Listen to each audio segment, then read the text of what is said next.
Does the stay-at-home order have you watching Tiger King?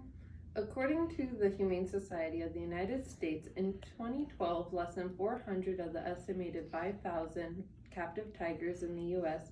are held at facilities accredited by the Association of Zoos and Aquariums. That means that the remaining tigers are privately owned at roadside zoos or as pets.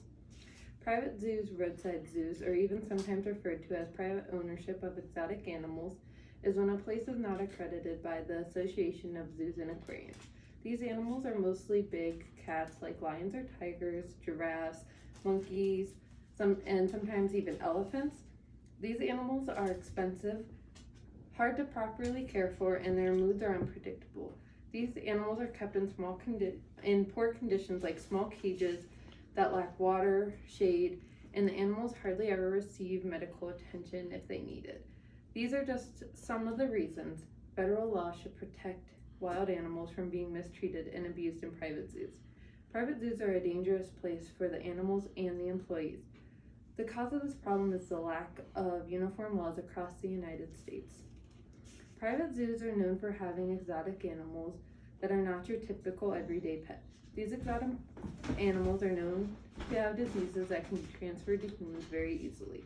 Some of these diseases can be transmitted by just a scratch, creating great risk for employees who must work closely with the animals.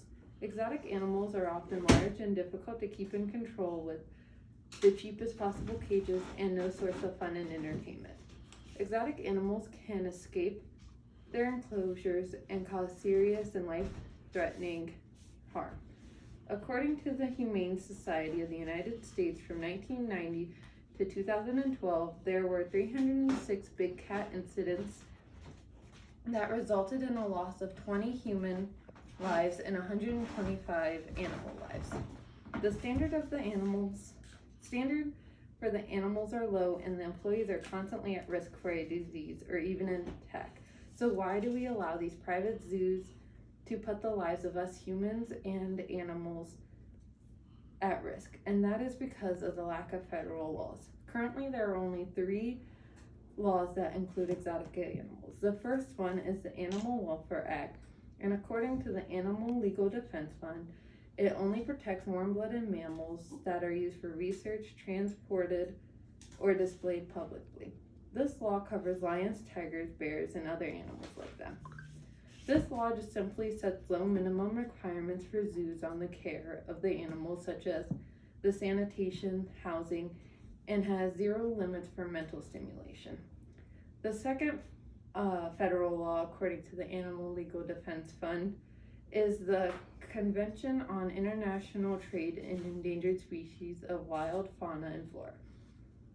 And this is an international treaty that regulates the trade of wildlife for nations that are signatories to the treaty. This law does not address living conditions for the captive animals. The third and last law is the Endangered Species Act, and it makes it illegal to sell, trade, kill, or ship endangered wildlife. Those zoos and private institutions may keep these animals by obtaining permits. Federal laws should protect wild animals from being mistreated and abused in private zoos. As a member of this earth, it is our job to protect the natural world, such as the animals, and we can do so by educating each other about the abuse and mistreatment that occurs within these establishments. The more people know about the horrors of these places, the less likely they are to continue going there and giving their support. Another way to stop these private zoos is by only visiting zoos that are accredited by the Association of Zoos and Aquariums. According to the People for Ethical Treatment of Animals, or PETA, last updated in 2018, reputable zoos do not breed or allow the public to interact with young animals. Now that you know how you can help stop these zoos, we also need the government to enforce stricter regulations for care and breeding. Currently, the federal government has left it up to the states to allow, ban, or regulate private ownership, which includes private zoos.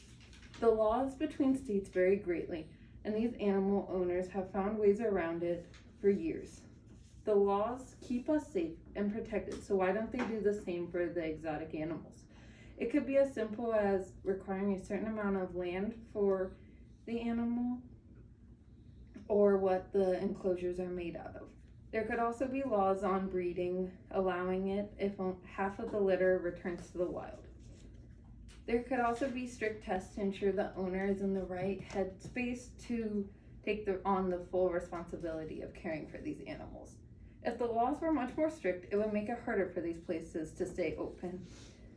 Many of you have heard about the incident in Zanesville, Ohio, when a man who had 50 wild animals released them and ended up killing himself. The majority of the animals died, and some of these animals were lions, bears, cougars, and there was even a monkey. The man had just been released from prison, so he clearly was not ready to take on the responsibility of all those animals. In 2012, Associate Editor of the Contemporary Journal of Anthropology and Sociology, Dan Shope, states that stricter policies would help create practical solutions in terms of avoiding disasters such as Zanesville. In 2015, Ben and Bogey were rescued from the Tregembo Animal Park in North Carolina and transferred to the Wild Animal Sanctuary in Colorado. Ben was found with lesions on his face and had permanently damaged corneas, and Boogie was found with a psychological disorder called zoochosis, and both bears had never experienced hibernation. In conclusion, I believe that stricter federal laws would stop the harm done to these animals and would keep fellow citizens safe from a Zanesville attack somewhere else. These exotic animals carry great risks for employees and often sometimes mistreated. Private zoos are responsible for how they care for these animals, but it is also the responsibility of the governments to ensure the U.S. citizens are safe from occurrences like Zanesville. Better laws at the federal level would prevent incidents like that and from more animals being hurt like Ben and Boogie. Federal laws should protect wild animals from being mistreated and abused in private zoos. These animals just want the chance to be animals and out of the small cage. Thank you.